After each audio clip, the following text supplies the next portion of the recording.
الحمدللہ وکفا والصلاۃ والسلام علی عبادہ الذین اصطفی خصوصاً علی سید الورا صاحب کعبہ قوسین و ادنی شمس الضحیٰ بدر الدجیٰ صدر العلا نور الہدیٰ سیدنا ملجانا و ماوانا محمد المجتبی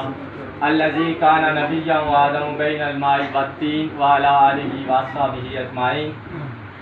اما بعد فاعوذ باللہ من الشیطان الرجیم بسم اللہ الرحمن الرحیم کل نفس ذائقۃ الموت وقال اللہ فی مقام آخر کل من علیہا فان ویبقى وجہ ربک ذو الجلال والاکرام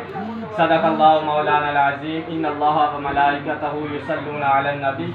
یا ایھا الذین آمنوا صلوا علیہ وسلموا تسلیما اللہم صلی علی سیدنا مولانا محمد وعلی آل سیدنا مولانا محمد وبارک وسلم وصلی علیہ۔ پیارے آقا علیہ الصلوۃ والسلام کا پیارا ارشاد، اللہ کے سونے نبی پیارے آقا جناب محمد مصطفیٰ صلی اللہ علیہ وسلم کا ارشاد ہے کہ جو بندہ مومن مجھ پر ایک مرتبہ درود و سلام کا نذرانہ پیش کرتا ہے، اللہ رب العزت اس کے 10 گناہوں کو معاف فرما دیتا ہے اور اللہ رب العزت اس کی 10 نیکیوں کو بڑھا دیتا ہے۔ صرف یہی نہیں بلکہ اللہ کے پیارے نبی نے فرمایا کہ اللہ رب العزت اس بندے کے اوپر 10 رحمتیں بھی نازل فرما دیتا ہے جو بندہ مومن پیارے آقا علیہ الصلوۃ والسلام پر ایک مرتبہ درود و سلام کا نذرانہ پیش کرتا ہے۔ باواز بلند پڑھیے، الصلاۃ والسلام علیک یا سیدی یا رسول اللہ وعلی آلک و اصحابک یا سیدی یا حبیب اللہ۔ حمد و ثنا بارگاہ رسالت مآب میں ہدیہ درود و سلام کا نذرانہ پیش کر لینے کے بعد حاضرین و سامعین، جیسا کہ آپ جانتے ہیں کہ آج کی ہماری یہ ہماری نشست ایصال ثواب کے حوالے سے انعقاد پذیر ہے۔ اللہ رب العزت سے دعا گو ہوں کہ اللہ رب العزت جنہوں نے یہ محفل سجائی ہے ان کو اجر کثیر عطا فرمائے، آمین۔ اور جن کے لیے سجائی گئی اللہ رب العزت اس مرحوم کی مغفرت اور بخشش فرمائے، آمین۔ سامعین وقار، میں نے ایک آیت مبارکہ پڑھنے کا شرف حاصل کیا جس میں اللہ رب العزت نے فرمایا کل نفس ذائقۃ الموت، کہ ہر ذی روح چیز نے موت کا ذائقہ چکھنا ہے۔ اور دوسری جو آیت مبارکہ میں نے پڑھی ہے اس میں اللہ رب العزت ارشاد فرماتا ہے کل من علیہ فان، کہ ہر چیز نے فانی ہو جانا ہے، وَيَبْقَى وَجْهُ رَبِّكَ ذُو الجلال والاکرام، بلکہ جس چیز نے باقی رہنا ہے وہ صرف اور صرف رب کی ذات ہے۔ اب آپ قرآن پاک کی ان آیات سے اندازہ لگائیں کہ پہلی آیت میں اللہ رب العزت فرما رہا ہے کہ ہر ذی روح چیز نے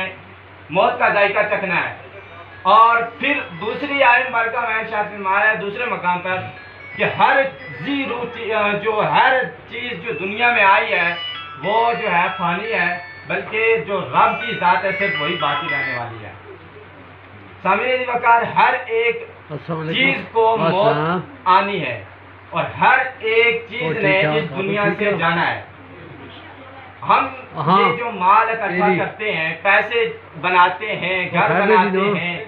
جائیداد اکٹھی کرتے ہیں، دیگر جو ہے معاملات بناتے ہیں، یہ دنیا ہم بناتے ہیں۔ پیارے آقا علیہ السلام کا فرمان ہے کہ یہ دنیا جو ہے یہ آخرت کی کھیتی ہے، یہ دنیا جو ہے یہ آخرت کی کھیتی ہے۔ ہم یہاں پہ آخرت بنانا تو دور کی بات ہے، آخرت کے بارے میں سوچتے بھی نہیں ہیں۔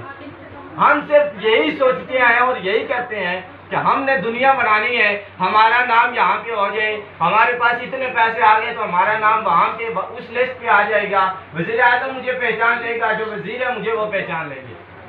لیکن بدقسمتی سے ہمارا حال یہ ہے کہ ہم آخرت کی تیاری تو دور کی بات ہے بلکہ آخرت کے بارے میں بھی نہیں سوچتے۔ اللہ کے پیارے نبی کا ایک اور ارشاد ہے کہ موت کے بارے میں کم از کم ایک دن میں 70 مرتبہ سوچنا چاہیے۔ آپ خود اندازہ لگائیں کہ ہم کتنی مرتبہ موت کے بارے میں سوچتے ہیں، بلکہ 70 سے 70% زیادہ ہم دنیا کے بارے میں سوچتے ہیں۔ ہم وہی کام کرتے ہیں اور ہر الٹا کام وہی کرتے ہیں جو ہمیں حضور اکرم صلی اللہ علیہ وسلم نے بتایا، اس سے ہم الٹا کام کرتے ہیں، ہمیشہ الٹا کام کرتے ہیں۔ میرا آج کا یہاں پہ بولنے کا مقصد اور کوئی بھی نہیں ہے، بس مقصد یہی ہے کہ آپ لوگوں کو تھوڑا سا سبق تاکہ مل جائے تاکہ ہم مجھ سمیت ہر بندہ تاکہ نیکی کا کام کر سکے اور جو صحیح طریقہ ہے، اچھا طریقہ ہے، اس پہ آ جائے۔ ایک اور اللہ کے پیارے نبی کا فرمان ہے کہ صحابہ کرام اور پیارے آقا علیہ السلام کا دربار لگا ہوا ہے۔ اللہ کے پیارے نبی نے صحابہ کرام سے پوچھا ہے، میرے صحابہ مجھے بتاؤ کہ تم میں سے کون سے شخص ایسا ہے جو یہ چاہتا ہو کہ جو اپنے بھائی کے مال کو پسند کرتا ہو اور اپنے مال کو پسند نہ کرتا ہو۔ صحابہ کرام نے عرض کیا، یا رسول اللہ صلی اللہ علیہ وسلم فداک ابی و امی، یا رسول اللہ ہمارے ماں باپ آپ کے قربان ہو جائیں۔ ہم میں سے تو ایسا کوئی بھی شخص نہیں ہے کہ جو یہ چاہتا ہو کہ ہم اپنے مال کو پسند نہ کرتے ہوں اور اپنے بھائی کے مال کو پسند کرتے ہوں۔ پیارے آقا علیہ السلام نے فرمایا کہ جو تم دنیا میں خرچ کرتے ہو، اللہ کی راہ میں خرچ کرتے ہو، وہ اصل میں تمہارا مال ہے، اور جو تم پیچھے چھوڑ کے فوت ہو جاؤ گے، مر جاؤ گے، اس دنیا سے چلے جاؤ گے، فانی ہو جاؤ گے، تو وہ جو پیچھے تمہارے گھر، کاروبار، مال، پیسہ، ہر چیز جو رہ جائے گی وہ تمہارے بھائی وارث کا مال ہوگا۔ سامعین عزیز وقار، ہم کیا کرتے ہیں کہ دنیا بناتے رہتے ہیں، پیسے اکٹھے کرتے رہتے ہیں، پلاٹ خریدتے رہتے ہیں، مکان بناتے رہتے ہیں، لیکن کیا ہوتا ہے کہ آخر میں صرف ایک سفید سا کپڑا ہوتا ہے، اس میں ہمیں لپیٹ کر زمین کے اندر گاڑ دیا جاتا ہے۔ اب یہ سوچنے کا مقام ہے کہ ہمارے اوپر ایک وبا نازل ہوئی ہے جس کا نام کورونا وائرس ہے۔ تو یہ ڈرامہ ہی، میں تو ڈرامہ ہی اس کو کہوں گا، لیکن ہمارے اوپر ایک آزمائش ہے۔ یہ مصیبتیں کیوں آتی ہیں ہمارے اوپر؟ اللہ رب العزت کے پیارے حبیب صلی اللہ علیہ وسلم کا فرمان ہے کہ صدقہ جو ہے وہ مصیبت کو ٹال دیتا ہے۔ آپ سوچیں کہ آپ دن میں کتنا، دن کو چھوڑیں، مہینے میں کر لیں، مہینوں کو بھی چھوڑیں، بلکہ سال کا کر لیں، سال میں آپ کتنا صدقہ دیتے ہیں، اللہ کی راہ میں کتنا خرچ کرتے ہیں۔ ہمارا حال یہ ہو چکا ہے کہ جب بھی مساجد میں سے علماء کرام کوئی یا جہاں اللہ کی راہ میں کہیں بھی ہماری باری آتی ہے دینے کی، کوئی مانگنے والا آ جاتا ہے، غلطی سے بھی آ جاتا ہے، تو ہمارا حال یہ ہوتا ہے کہ ہم 10 روپے نکال کے دے دیتے ہیں، یا تو یہ کہہ دیتے ہیں کہ بھائی جان ہم وہاں پہ آئیں گے، سرکارے کے لیے ہم کہہ دیتے ہیں کہ ہم وہاں پہ آئیں گے تو آپ کو دے دیں گے، حالانکہ نہیں جاتے، بلکہ جھوٹ بول دیتے ہیں اور گناہ کر دیتے ہیں۔ ہم ہر قدم ایک قدم اٹھاتے نہیں ہیں اور پہلے گناہ کر دیتے ہیں۔ اللہ رب العزت کے پیارے حبیب صلی اللہ علیہ وسلم کا فرمان ہے کہ جب بندہ مومن نیکی کرتا ہے، نیکی کے بارے میں سوچتا ہے، تو اللہ رب العزت اس نیکی کا ثواب لکھ دیتا ہے، اور جو بندہ مومن گناہ کے بارے میں سوچتا ہے تو نہیں لکھتا، فرشتے اس کے بارے میں نہیں لکھتے، بلکہ وہ انتظار کرتے ہیں کہ ہو سکتا ہے کہ میرا بندہ جو ہے وہ اس گناہ کو نہ کرے، ہو سکتا ہے اس گناہ سے رک جائے۔ جب وہ گناہ کرتا ہے تو اس کے بعد فرشتے جا کے لکھتے ہیں، لیکن ہمارا حال یہ ہے کہ ہم گناہ پہ گناہ کر رہے ہیں۔ اور ایک اور حدیث مبارکہ اصال ثواب چونکہ ہے، تو اللہ رب العزت کے پیارے حبیب نے فرمایا کہ دنیا کے لیے اتنا عمل کرو جتنا کہ تم نے دنیا میں رہنا ہے، اور آخرت کے لیے اتنا عمل کرو جتنا کہ تم نے آخرت میں رہنا ہے۔ سامعین ذی وقار، اور یہ بھی کہا گیا ہے کہ اتنے گناہ کرو جتنا کہ تم عذاب برداشت کر سکو۔ اب ہر بندہ یہ سوچے، بلکہ اللہ رب العزت کے پیارے حبیب نے فرمایا کہ اللہ رب العزت جتنا بوجھ جو بندہ اٹھا سکتا ہے، اللہ رب العزت اس پہ اتنا ہی بوجھ ڈالتا ہے، لیکن ہماری حالت یہ ہے کہ ہم اتنا بوجھ جتنا اللہ رب العزت نے ہمارے اوپر ڈالا تھا، ہم اس سے دگنا چگنا زیادہ سے زیادہ سوچتے ہیں کہ ہمارے اوپر اور جو ہے وہ مصیبت آ جائے، ہمارے اوپر وبا نازل ہو جائے، ہمارے اوپر اور آزمائشیں نازل ہو، ہمارے اوپر اور بوجھ بیٹھ جائے۔ اب سوچنے کی بات ہے کہ میرے تو نانا جان جو اشرف صاحب جو فوت ہو گئے، آپ دیکھیں کہ وہ بزرگ آدمی تھے، کتنے نیک آدمی تھے، ہر بندہ یہ گواہی دیتا ہے کہ وہ نیک آدمی تھے۔ یہ مسجد انہوں نے آباد کی ہوئی تھی۔ اس محلے میں رہنے والوں کے لیے میں ایک سبق دینا چاہتا ہوں، آپ کو ان کی زندگی سے سبق سیکھنا چاہیے کہ وہ 5 وقت کی نماز وہاں پہ مسجد میں جا کے اذان دیتے تھے، نماز ادا کرتے تھے، وہ اکیلے ادا کرتے تھے، کوئی بھی آدمی نہیں جاتا تھا رمضان کے علاوہ۔ اور اب ایک بندہ جو تھا وہ بھی اس دنیا سے چلا گیا ہے، اللہ رب العزت اس کی بخشش فرمائے، اور جو پیچھے رہ گئے ہیں وہ یہی کہہ رہے ہیں کہ ہم جو ہے نا کام پہ جانا ہے، ہماری چھٹی نہیں ہے، ہمارے گھر میں یہ کام آ گیا ہے، ہم فلاں یہ کام ہو گیا، میرا بچہ بیمار ہے، میرے کپڑے جو ہے وہ صاف نہیں ہے، دیگر معاملات، ہر معاملات نمٹا لیں گے، لیکن صرف جب نماز کی باری آتی ہے، حی علی الصلاۃ حی علی الفلاح کی جب آواز آتی ہے، پکار آتی ہے، تو ہمارا حال یہ ہوتا ہے کہ اگر کوئی آدمی کہہ دے کہ آؤ بھائی جان نماز پڑھنے کے لیے چلیں، تو وہ کہیں گے کہ بھائی آپ چلیں، ہم آ رہے ہیں، ایک اور جھوٹ بول دیں گے، نہیں آئیں گے، جھوٹ بول دیں گے کہ ہم آ رہے ہیں، حالانکہ وہ نہیں آئیں گے۔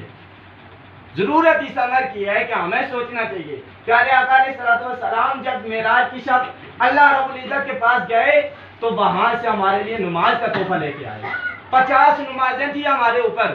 حضرت موسیٰ علیہ السلام نے عرض کیا یا رسول اللہ آپ واپس جائیں، آپ کی امت اتنا نہیں برداشت کر سکتی، اتنا بوجھ نہیں برداشت کر سکتی، اتنی نمازیں ادا نہیں کر سکتی۔ کرتے کرتے کرتے اللہ رب العزت کے پیارے حبیب جب 5 نمازیں رہ گئی تو اللہ کے پیارے حبیب نے فرمایا کہ مجھے حیا آتی ہے رب کے پاس جانے میں اب، لیکن ہمارا حال کیا ہے، ہم 5 کے بجائے 1 نماز بھی ادا نہیں کرتے۔ اگر کوئی ہمیں کہہ دے تو ہم کہتے ہیں، ہم بلکہ جھوٹ بول کے اس کو ٹھکرا دیتے ہیں، ہم کوئی اور جو ہے وہ راستہ اپنا لیتے ہیں۔ اللہ رب العزت سے دعا ہے کہ اللہ رب العزت ہمیں اپنا محاسبہ کرنے کی توفیق عطا فرمائے، اور یہ ہے کہ ہمارے اندر ہر بندہ یہاں پہ بیٹھا ہوا ہے، ہر شخص کسی نہ کسی سے ناراض ہے۔ ہمارے پیارے آقا علیہ السلام کی زندگی لقد کان لکم فی رسول اللہ اسوۃ حسنہ، حضور اکرم صلی اللہ علیہ وسلم کی زندگی ہمارے لیے اسوہ حسنہ ہے، ان کی زندگی ہمارے لیے بہترین نمونہ ہے۔ حضور اکرم صلی اللہ علیہ وسلم کو جو کافر تھے، کفار تھے، انہوں نے پتھر مار مار کے دانت شہید کر دیے، حضور اکرم صلی اللہ علیہ وسلم کا خون مبارک نیچے زمین پہ گر گیا، حضور اکرم صلی اللہ علیہ وسلم خود بھی گر گئے، لیکن کبھی بھی حضور اکرم صلی اللہ علیہ وسلم ان سے ناراض نہیں ہوئے، بلکہ ان کے بارے میں دعا کرتے تھے اور ان کو جا کے دعوت تبلیغ دیتے تھے، دین اسلام کی تبلیغ دیتے تھے کہ آؤ بھائیو، نفرت اور کینہ بغض اور حسد اور جو یہ نفرتیں ہیں، عداوتیں ہیں، یہ جو ناراضگیاں ہیں ہمارے اندر، یہ ختم کرو، بلکہ آؤ دین اسلام کی طرف آؤ۔ دین اسلام ہی ایک ایسا عمل ہے، ایک ایسا مذہب ہے کہ اس میں نفرتوں کو دور کیا جاتا ہے، کینہ بغض جو ہے ان کو دور کر دیا جاتا ہے، صرف اور صرف اللہ کی رضا کے لیے محبت کی جاتی ہے، اور صرف اللہ رب العزت کی خاطر بغض کیا جاتا ہے۔ سامعین زیوکار، اب ضرورت ہی سمجھ کہ ہمارا معاشرہ کیوں تباہ و برباد ہے، ہماری ذلت کا سبب کیا ہے؟ ہماری ذلت کا سبب یہ ہے کہ ہم نے حضور اکرم صلی اللہ علیہ وسلم کی زندگی کا جو بہترین نمونہ ہمارے لیے تھی، ہم نے اس کو چھوڑ دیا ہے، ہم نے دین کو چھوڑ دیا ہے، ہم نے نمازوں کو چھوڑ دیا ہے، جو ہمیں اچھا راستہ بتاتا ہے ہم اس کے ساتھ ناراض ہو جاتے ہیں، ہم اس سے ایک راستہ کیا اس سے 10 راستے چھوڑ کے ہم دوسری سائڈ پہ چلے جاتے ہیں۔ اگر ہمیں کوئی سیاسی بندہ آج یہ کہہ دے کہ آؤ بھٹو کے نعرے لگاتے ہیں، زرداری کے لگاتے ہیں، نواز شریف کے لاتے ہیں، تحریک انصاف جو ابھی ہمارے اوپر عذاب نازل ہوا ہے، اس کے نعرے لگاتے ہیں، تو اس وقت ہم جاتے ہیں کہ پتہ نہیں کون آیا، دیکھو کون آیا، تو اس وقت ہم اتنے گلے پھاڑ کے ہم نعرے لگاتے ہیں۔ یا خدا کا خوف کرو، جب مسجد سے آواز آتی ہے حی علی الصلاۃ حی علی الفلاح، تو ہم دور چلے جاتے ہیں، لیکن یہ جو بیکار کی زندگی کے بارے میں جب بھی کوئی کہتا ہے تو آپ لوگ دور جو ہے وہ دوڑ کے چلے جاتے ہیں۔ اللہ رب العزت سے دعا ہے کہ ہمیں پیارے آقا علیہ الصلوۃ والسلام کی زندگی کے مطابق، طریقے کے مطابق اپنی زندگیوں کو بسر کرنے کی توفیق عطا فرمائی، اور جس مرحوم کے لیے یہ محفل سے جائے گئی اللہ رب العزت اس کی بخشش فرمائے، اور لواحقین کو صبر جمیل کرنے کی توفیق عطا فرمائے۔